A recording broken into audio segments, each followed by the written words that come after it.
सभी साथियों को नमस्ते।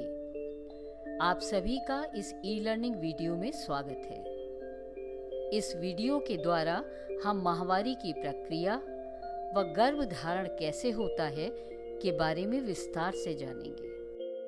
अब हम माहवारी व गर्भधारण की प्रक्रिया के बारे में चर्चा करेंगे।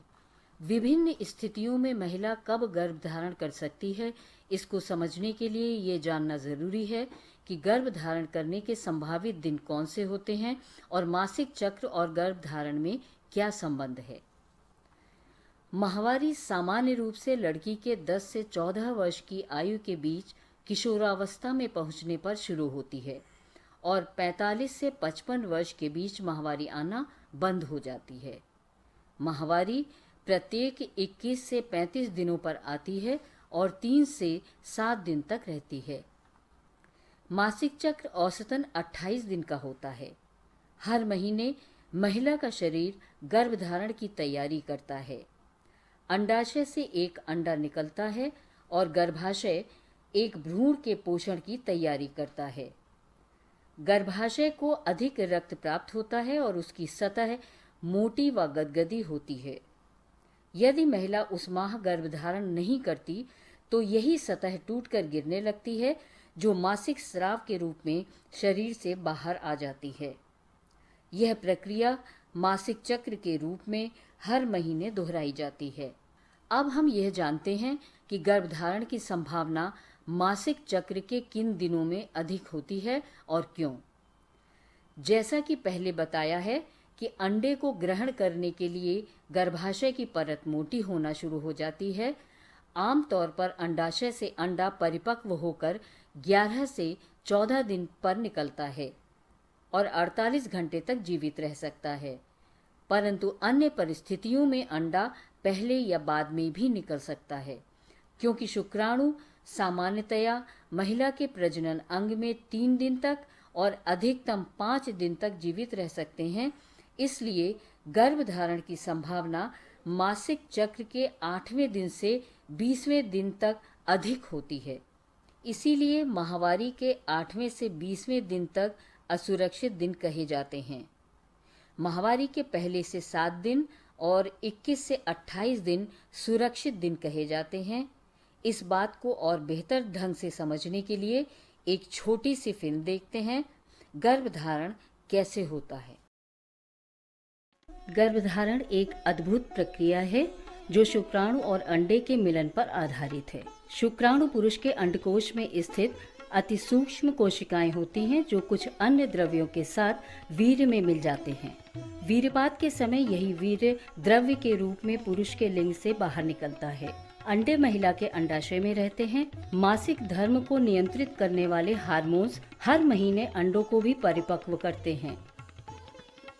यही हार्मोन्स गर्भाशय की परत को मोटा और गद्देदार बनाकर उसे संभावित गर्भधारण के लिए तैयार करते हैं। हर महीने अंडाशय से एक परिपक्व अंडा बाहर निकलता है। इस प्रक्रिया को ओव्यूलेशन या अंडोत्सर्जन कहते हैं। ये अंडा फैलोपियन ट्यूब के द्वारा गर्भाशय में जाता है, जिसमें 12 से 24 घंटे का समय लगता है। वीर्य जब योनि में प्रवेश करता है तो शुक्राणु अंडे की तलाश में गर्भाशय ग्रीवा, गर्भाशय या फैलोपियन ट्यूब में जा सकते हैं। अंडे के बाहर आने की प्रतीक्षा में ये शुक्राणु महिला के शरीर में 5 दिन तक जीवित रह सकते हैं। वीर्यपात के दौरान लाखों शुक्राणु योनि में प्रवेश करते हैं, मगर केवल एक शुक्राणु ही अंडे से मिलता है और गर्भधारण का कारक बनता है। शुक्राणु जब अंडे से मिलता है तो उस प्रक्रिया को गर्भाधान या फर्टिलाइजेशन कहते हैं।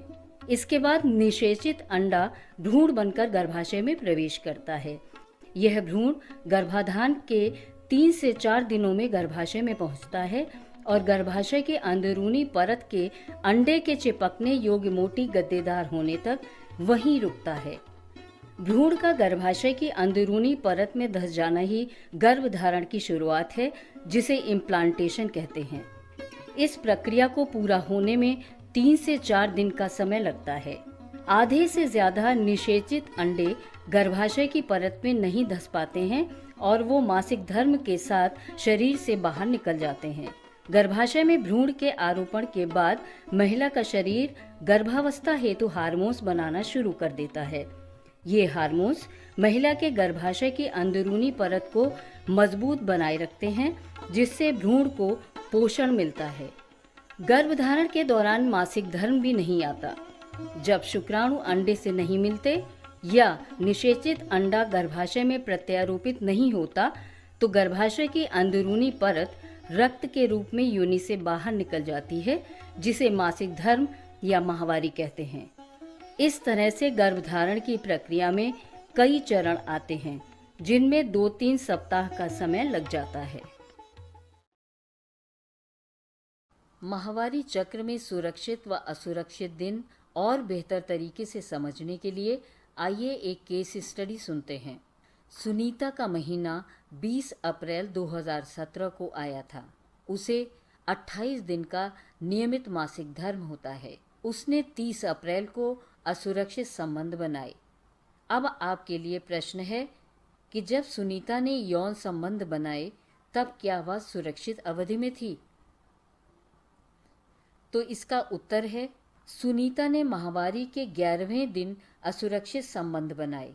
जैसा कि हमने पहले देखा कि मासिक चक्र के 8 से 20वें दिन असुरक्षित दिन होते हैं, अतः सुनीता असुरक्षित है।